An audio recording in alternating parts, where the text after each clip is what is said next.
2 दशकदेखि धनी पूर्जाको प्रतीक्षामा मेचीनगरका 42 परिवार समाधानको आश्वासन नक्रै। मेचीनगर 2 का 42 घर परिवार 2 दशकदेखि आफूहरूले खरिद गरेको जग्गाको धनी पूर्जा नपाउँदा अन्योलमा परेका छन्।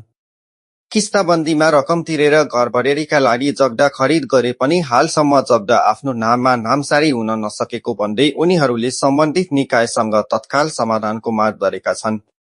स्थानीयका अनुसार बजगाइती स्टेट प्रालीको नाममा रहेको जग्गा शुभ चिया प्रालीले घर बढेरीका लागि 1 देखि 5 कट्ठासम्म किस्ताबन्दीमा बिक्री गरेको थियो।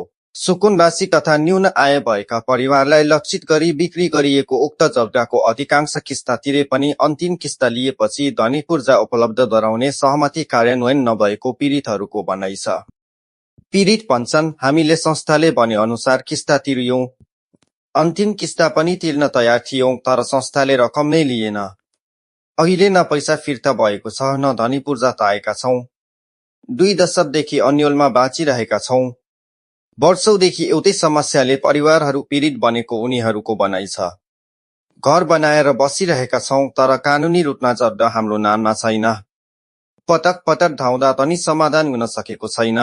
स्थानीयका अनुसार उक्त जग्गा बजगाइती स्टेट प्रालीको नाममा रहे पनि तत्कालीन शुभ चिया प्रालीका अध्यक्ष हेमराज भारतीले व्यक्तिगत प्रयोजनमा बिक्री वितरण गरेको आरोप छ। यसका कारण अहिले कानुनी प्रक्रिया जटिल बनेको उनीहरूको भनाइ छ। मेरो कुमारी राई हो। मैले 5 कट्ठा लिएको छु। अब बजगाईको जग्गा सबैले किन्दाखेरि मैले पनि 5 कट्ठा किने। अब किस्ताले पास गरिदिन्छौँ भनेर आश लाग्यो, अनि त्यही भएर हामीले त्यसरी नै 5 कट्ठा अब मैले किने। 2 किस्ता तिरिसकेको छु। एक किस्ता तिर्दाखेरि चाहिँ पास गरिदिन्छौँ भनेको थियो, अहिलेसम्म गरिदिएको छैन। अहिले त अब के भन्छ, अब माकुरी सङ्घहरूले पनि हामी गराइदिन्छौँ जसरी भए पनि भन्यो, अहिलेसम्म गराइदिएन। जग्गा होइन जुन शुभ चियाले हामीलाई बेचेको थियो। अब हामी त यो बारेमा त्यति राम्रो थाहा त छैन, र पनि हामीले एउटा कुरो, पहिला त यो जग्गा हाम्रो गाउँकै हो, गाउँकै दाजुभाइहरूको कुनैको थियो, बजगाईले लियो। बजगाईले उसको जग्गा त्यत्तिकै बाँझो रहिरहेको थियो। कति साल बस्यो बाँझो, 5-10 वर्ष कति बाँझो रह्यो। त्यस पछाडि चाहिँ बजगाई पछाडि चाहिँ शुभ चियालाई यो जग्गा शुभ चियाले लियो भनेर कुरा हेर, शुभ चियाले हामीलाई बजगाईसँग हामी लिइसक्यौँ र होइन हामीले गरेको तमासुक हेर भनेर हामीले त्यो तमासुक धरी देखाएर यो जग्गा अब हामी बिक्रीमा ल्याउँदैछौँ होइन, यो पैसा बजगाईलाई बुझाउँछौँ र बजगाईलाई तिर्छौँ भनेर हामीलाई तमासुक धरी हामीले शुभ चियाले देखाएको हो र हामीले यो जग्गा लियौँ। र त्यति बेलाको चलन चल्ती अनुसार यो ठाउँमा 15,000 रुपियाँ कट्ठाले जग्गा एभाइलेबल जहाँ पाइन्थ्यो हामी त्यही भाउले लिएको होइन। मैले 5 कट्ठा लिएको छु। त्यसरी लिएको मैले हामीले जग्गा लिँदाखेरि अनि के भयो त भन्दा बजगाईको जग्गा हो, शुभ चियाले चाहिँ यो जग्गा लिएको हुँदा शुभ चियाले हामीले बेचेर बजगाईलाई होइन पैसा दिने नपुगेर हामी यो जग्गा चाहिँ खाली रहेको जग्गा चाहिँ बिक्री गर्दैछौँ। चिया लगाएको जग्गा चिया भइहाल्यो भनेर चिया नलाएको खाली जग्गा चाहिँ हामीले बेचेको हो। अनि हामीले किन्यौँ। अब हामी पनि किन किन्यौँ त हामीसँग हामी सुकुम्बासी हाम्रो जग्गा चाहिँ थिएन। फेरि के भयो त भन्दाखेरि तपाईँहरूलाई किस्ताको रूपले 75% पैसा अहिले बुझाउने, कट्ठाको 15,000को दरले 25% पास गरेको मिटिङमा 6 महिना पछाडि बुझाउने भनेर भन्दा हामीलाई केही सजिलो पनि भयो। अनि फेरि त्यो सँगसँगै हाम्रै नजिक यहाँ तारा गर्न जो हुनुहुन्छ होइन, उहाँलाई अगाडि लगाएर उहाँले हामीले सबैलाई भन्नुभयो। फेरि हाम्रो यहाँको ठुल्ठुला मान्छे हामीले उहाँको कुरोलाई हामीले विश्वास पनि गर्नुपर्ने। अहिले उहाँले जहाँसम्म म गरिरहेको छु नानी हो, सकेको छुइनँ। आज मलाई अलिकति यो शुभ चियाले मलाई पनि अलिकति युज गरेछ भन्ने मैले थाहा पाएको छु। यो जग्गा किनेको लगभग 20-21 वर्ष हो।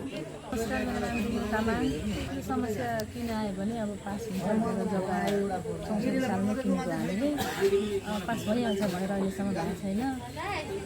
त्यही भइरहेको छ, अनिवार्य गर्नुपर्ने हुन्छ। र त्यहाँ हाम्रो भौतिक संरचनाहरू पनि अब धेरै नै छन्, बोट बिरुवाहरू हामीले लगाएको छौँ होइन। पास गर्नु परिहाल्यो पनि अहिलेको चलन चल्ती अनुसारले फिर्ता गर्नु पर्यो। अब बाँकी रहेको हाम्रो 25% चाहिँ हामीले पहिल्यै भनेको थियौँ चलन चल्ती अनुसारै हामी दिन्छौँ भनेर भन्दा पनि पास भइरहेको छैन। यता शुभ चिया प्रालीका वर्तमान अध्यक्ष रमेश दाहालले विगतमा कारोबार संस्थागत प्रक्रिया अनुसार नभएकाले समस्या उत्पन्न भएको स्वीकार गरे। त्यति बेला संस्थागत रूपमा अघि बढाउनु पर्ने कारोबार व्यक्तिगत रूपमा गरिएको देखिन्छ। त्यसैले अहिले कानुनी जटिलता आएको छ। उनले भने, समस्या समाधानका लागि सम्बन्धित सरोकारवाला निकायसँग आवश्यक गृह कार्य भइरहेको र पीडितलाई न्याय दिलाउने प्रयास जारी रहेको उनको भनाइ छ। यो शुभ चिया किसानको अध्यक्ष भएको म लगभग 2 वर्ष मेरो कार्यकाल भयो। यो घटना भनेको 2064-65 सालतिरको यकिन मलाई त्यस्तै लाग्छ। तत्कालीन अवस्थामा शुभ चिया किसान सहकारी संस्थाले बजगाई टी प्रशोधन कारखाना र त्यहाँको भएको जग्गा खरिद गर्ने भन्ने कुरामा एउटा सम्झौता भएको थियो। त्यो सम्झौता अनुरूप कम्पनीको जग्गा सहकारीको नाममा पास हुन नसकिसकेपछि त्यो शुभ चियाले खरिद गर्न सकेन। त्यो अवस्थामा बजगाईसँगको त्यो न्यायिक निरूपणको पाटो पाटन पुनरावेदन अदालतसम्म पुगेर त्यो समाप्त भइसकेको छ। जहाँसम्म तत्कालीन अध्यक्ष ज्यूले ऐना लिएर शुभ चियाको नाममा यो कम्पनीको जग्गा आएपछि तपाईँहरूलाई पास गरिदिन्छु भनेर बिक्री गरेको जुन कुरा छ, लगभग 12 लाख रुपियाँ ऐना लिएको भन्ने कुरा मेरो जानकारीमा आएको छ। र त्यो बुझारतमा त्यो शुभ चियामा तत्कालीन अवस्थामा अडिट रिपोर्टमा पनि त्यो आइसकेको विषय त छैन। तथापि पनि नगरपालिकामा यस विषयमा किसानहरूको गुनासो आइसकेपछि नगरपालिकाको न्यायिक समिति र प्राकृतिक स्रोत द्वन्द्व रूपान्तरण केन्द्र केन्द्रले माकुरा समूह गठन गरेर म लगायत अहिले वर्तमान 4 नम्बर वडा अध्यक्षज्यू लगायत थुप्रै हामी त्यहाँका किसानहरू शुभ चिया सम्बद्ध र केही सामाजिक व्यक्तिहरू बसेर हामीले त्यहाँको सबै समस्याहरूलाई केलाएर नगरपालिकामा आफ्नो प्रतिवेदन बुझाइसकेका छौँ। र अब नगरपालिकाले तत्कालीन अवस्थामा लिएको बैना बापतको रकम तत्कालीन अध्यक्ष श्री हेमराज भारतीज्यूकोमा जिम्मा रहेको र उहाँले त्यो मेरो जिम्मामा रहेको रकम म जतिखेर पनि भुक्तानी गर्न तयार छु भनेर उहाँले नगरपालिकालाई कागज गरिसकेको अवस्था छ। त्यसो भएको हुनाले यस विषयमा बैना लिएको र कम्पनीको जग्गा सहकारीको नाममा नआएको हुनाले पास हुन नसकेको हुनाले यसको न्यायिक निरूपण भविष्यमा के हुन्छ म भन्न सक्दिनँ। तर भएको विषयवस्तु यति नै हो। दशक बितिसक्दा पनि जग्गाको स्वामित्व सुनिश्चित हुन नसक्दा 42 परिवार असुरक्षित महसुस गर्दै आएका छन्। उनीहरूले सम्बन्धित कम्पनी, स्थानीय सरकार र मालपोत प्रशासनको समन्वयमा यथाशीघ्र ध्वनित ऊर्जा उपलब्ध गराइदिन माग गरेका छन्।